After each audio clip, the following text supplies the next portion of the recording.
ধন্যবাদ জানাই আমাদের প্রশাসন, বিশেষত পুলিশ প্রশাসন সহ যারা আমাদের সর্বাত্মকভাবে সহযোগিতা করেছে সকাল থেকেই। এবং গতকালকে আমরা এখানে আমাদের পুলিশের সর্বোচ্চ প্রশাসনের লোকজনদের নিয়ে বৈঠক করেছি এবং আজকে যেন কোনো ধরনের অনাকাঙ্ক্ষিত ঘটনা না ঘটে এই জন্য আমরা আরও কিছু পদক্ষেপ গ্রহণ করেছি। সেখানে গেইটে প্রবেশাধিকারের ক্ষেত্রে নিরাপত্তা আরোপ করা বা কোলাকুলি আরোপ করা এবং সবাই একটু অ্যালার্ট থাকা যাতে করে যে কোনো পরিস্থিতির মোকাবেলা করা যায়। আমি ধন্যবাদ জানাই আমাদের ছাত্র সংগঠনগুলোকেও, তারা আজকের দিনটি অন্ততপক্ষে সংগ্রাম প্রদর্শন করেছে এবং আমি আশা করি যে ভবিষ্যতেও তারা সেটা অব্যাহত রাখবে।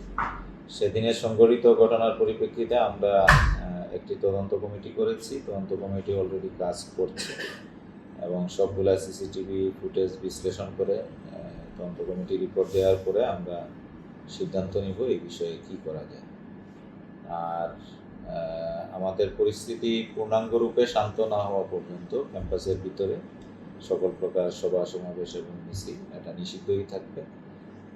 আপনারা দেখেছেন যে আমাদের প্রক্টর ইতিমধ্যে একটি প্রজ্ঞাপন দিয়েছে পরবর্তী নির্দেশ না দেওয়া পর্যন্ত, এবং এর ভিতরে আমরা চেষ্টা করব যে পরিস্থিতিটাকে পুরোপুরি স্বাভাবিক করার জন্য। আজকে বিকেলেই আমাদের দুইজন মাননীয় সংসদ সদস্য ঢাকা 7 এবং 6 ওনাদের আসার কথা ছিল প্রতিকূল আবহাওয়ার কারণে, এবং প্রধানমন্ত্রীর অফিসে জরুরি কল আসাতে ওনারা আজকে আসেননি। আশা করি আগামী রবিবারে আসবেন। তারা যেহেতু স্থানীয় প্রতিনিধি, তাদেরও এখানে একটি ভূমিকা আছে। আমি সেটা তাদের কাছে প্রত্যাশা করেছি যে ওনারা ওই বিষয়টা নিউট্রালাইজড করার জন্য প্রচেষ্টা করবেন। এবং এর পাশাপাশি এখানে বিরোধী দলীয় যারা আছে দায়িত্বশীল, আমি তাদেরও দ্বারস্থ হব এবং তাদেরকেও আমি আহ্বান জানাবো ক্যাম্পাসে আসার জন্য।